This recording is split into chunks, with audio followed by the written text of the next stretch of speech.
Hi dears, SJ ആണ്.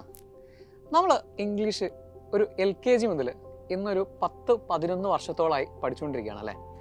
എന്നാൽ നമ്മൾ ഉദ്ദേശിച്ച ആ ഒരു മാർക്കിലേക്ക്, ഒരു ഫുൾ മാർക്കിലേക്ക് എത്താൻ പല ആൾക്കാർക്കും ഇന്നും ഒരു വലിയ പ്രയാസം തന്നെയാണ്.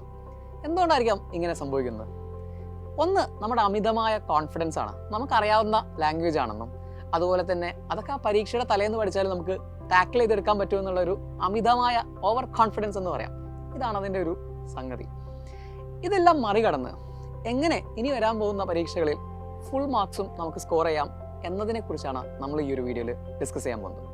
So tip number 1, knowing the exam pattern and syllabus.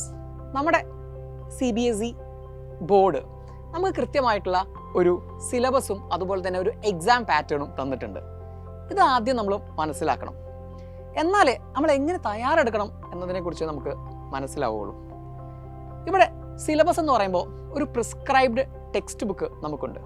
Exam pattern എന്ന് പറയുമ്പോൾ ഒരു 4 സെക്ഷനുള്ള ഒരു എക്സാം ഘടനയാണല്ലോ, സ്ട്രക്ചറാണല്ലോ നമുക്കുള്ളത്. എല്ലാ സ്ട്രക്ചറും ഈക്വൽ ഇമ്പോർട്ടൻസ് ആണ്. സോ ഈ ടെക്സ്റ്റ് ബുക്കുകൾ നമ്മൾ ഓരോ റീഡിങ് സെക്ഷൻ ആണെങ്കിലും റൈറ്റിംഗ് സെക്ഷൻ ആണെങ്കിലും അതുപോലെ ടെക്സ്റ്റ് ബുക്കിലെ ഗ്രാമർ, എല്ലാ ഏരിയാസിനും നമ്മൾ എങ്ങനെ ഇമ്പോർട്ടൻസ് കൊടുക്കണം എന്നതാദ്യം മനസ്സിലാക്കിയതിന് ശേഷം മാത്രം നമ്മൾ പഠനം തുടങ്ങുക. Now, tip number 2, previous years question papers. ഇവിടെ പ്രീവിയസ് ഇയേഴ്സ് ക്വസ്റ്റ്യൻ പേപ്പേഴ്സ് ഏതൊരു എക്സാമിന് തയ്യാറെടുക്കുന്ന കുട്ടിക്കും വളരെ ഇമ്പോർട്ടൻ്റ് ആണ്. അതുപോലെ തന്നെയാണ് നമ്മളെ സംബന്ധിച്ചിടത്തോളം. പ്രീവിയസ് ഇയേഴ്സ് ക്വസ്റ്റ്യൻ പേപ്പേഴ്സ് ചെയ്യുന്ന സമയത്ത് നമുക്ക് മനസ്സിലാവും എന്തെല്ലാം ക്വസ്റ്റ്യൻസ് ആണ് ഓരോ ഏരിയയിൽ നിന്നും ചോദിക്കുന്നത്. അതിന് നമ്മൾ എങ്ങനെ തയ്യാറെടുക്കണം. ഒരുപാട് ക്വസ്റ്റ്യൻസ് റിപ്പീറ്റ് ചെയ്ത് വരാറുണ്ട്. അപ്പോൾ വളരെ ഇമ്പോർട്ടൻ്റ് ആയിട്ട് നമ്മൾ ചെയ്യേണ്ട, റെഗുലറായിട്ട് ചെയ്തു വെക്കേണ്ട ഒരു ഏരിയ ആണ് understanding or doing the previous years question papers. Tip number 3, practice regularly. കൃത്യമായ കൺസിസ്റ്റൻ്റ് ആയിട്ടുള്ള ഒരു പ്രാക്ടീസ് നമുക്ക് അത്യാവശ്യമാണ്. ഇവിടെ റീഡിങ്ങിനെയാണ് ഞാൻ ഇമ്പോർട്ടൻ്റ് ആയിട്ട് കാണുന്നത്. എന്ന് വെച്ചാൽ ലാംഗ്വേജ് അല്ലേ, ലാംഗ്വേജിൽ നമ്മൾ എഴുതിയും അതുപോലെ തന്നെ വായിച്ചും നമ്മൾ ക്ലിയർ ചെയ്യേണ്ട ഒരു ഏരിയ ആണ്. അപ്പോൾ ആദ്യം നമ്മൾ ഫോക്കസ് ചെയ്യേണ്ടത് റീഡിങ്ങിനെയാണ്. ഈ റീഡിങ് എന്തും നിങ്ങൾക്ക് വായിക്കാം. ഇപ്പം നിങ്ങൾക്ക് കോമിക്സോ അല്ലെങ്കിൽ ന്യൂസ് പേപ്പേഴ്സോ നിങ്ങൾക്ക് ഇഷ്ടപ്പെട്ട സ്പോർട്സ് മാഗസിൻസോ റെഗുലറായിട്ട് നിങ്ങളൊന്ന് വായിച്ചു തുടങ്ങുക. അങ്ങനെ വായിക്കുമ്പോൾ നമുക്ക് ഒരുപാട് വൊക്കാബുലറി നമുക്ക് കിട്ടും. അതുപോലെ തന്നെ നമുക്ക് ഒരുപാട് പുതിയ സെൻറ്റൻസ് സ്ട്രക്ചേഴ്സ് നമുക്ക് കിട്ടും, പുതിയ വേർഡ്സ് അല്ലേ, വൊക്കാബുലറി നമുക്ക് കിട്ടും. ക്രമേണ ഏറ്റവും ഇമ്പോർട്ടൻ്റ് ആയിട്ടുള്ള സാധനം, നിങ്ങളുടെ എക്സാമിനേഷന് ഏറ്റവും ഇമ്പോർട്ടൻ്റ് ആയിട്ട് നിങ്ങൾക്ക് ഉപകാരപ്പെടാൻ പോകുന്ന സാധനം ടെൻസ് നന്നായിട്ട് നിങ്ങൾക്ക് ഐഡൻറ്റിഫൈ ചെയ്യാൻ പറ്റും.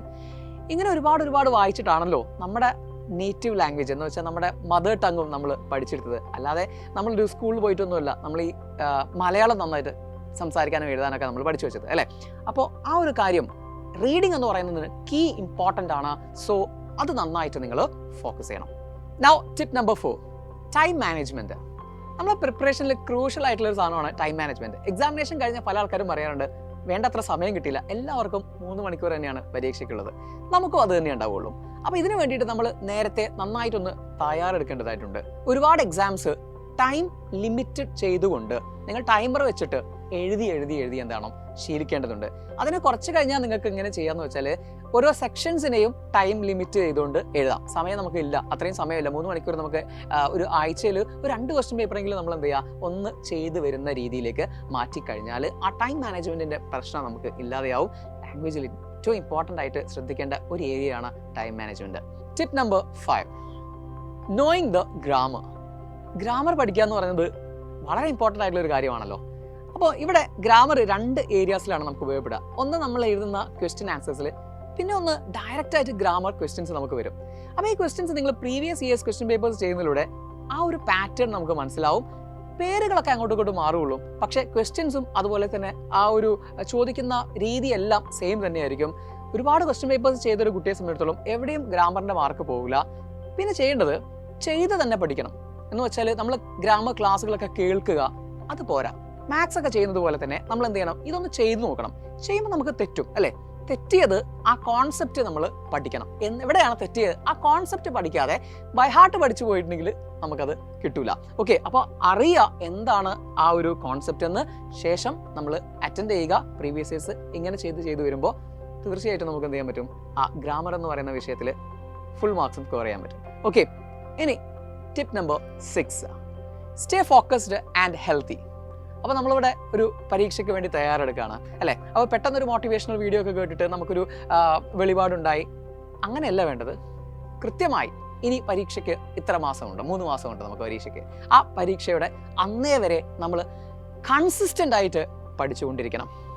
കുറഞ്ഞ സമയമാണ് ഒരു ദിവസം ഇരിക്കുന്നതെങ്കിലും അത് കൃത്യമായിട്ടും ഫോളോ ചെയ്യാൻ വേണ്ടി ശ്രമിക്കുക. 1 മണിക്കൂർ ഇരിക്കുന്നുള്ളെങ്കിലും ഒരാഴ്ച കഴിഞ്ഞാൽ നമുക്കൊരു 1.25 മണിക്കൂറോ അല്ലെങ്കിൽ 2 മണിക്കൂറിലേക്കോ അതിങ്ങനെ പതുക്കെ കൊണ്ടുപോകാൻ സാധിക്കണം. ഓക്കെ, കൺസിസ്റ്റൻ്റ് ആയിട്ട് പഠിക്കുക എന്നുള്ളത് എല്ലാ ആളുകൾക്കും സാധ്യമായ ഒരു കാര്യമല്ല. അത് വിജയിക്കുന്ന ആളുകൾക്ക് മാത്രം സാധിക്കുന്ന ഒരു കാര്യമാണ്. So stay focused. അതുപോലെ തന്നെ ഇതിനെല്ലാം സഹായിക്കണമെങ്കിൽ നമുക്ക് നല്ല ആരോഗ്യമുള്ളൊരു ശരീരം വേണം. A healthy mind needs A healthy body എന്നാണല്ലോ. അപ്പോൾ നന്നായിട്ട് ഭക്ഷണമൊക്കെ കഴിക്കുക, നല്ല ഉറക്കമൊക്കെ ഉണ്ടാവട്ടെ. സോ ഒരുമിച്ച് നമുക്ക് ഇത്തവണത്തെ പരീക്ഷയ്ക്ക് ഫുൾ മാർക്കിലേക്കും എത്താൻ വേണ്ടിയിട്ട് ശ്രമിക്കാം. Thank you.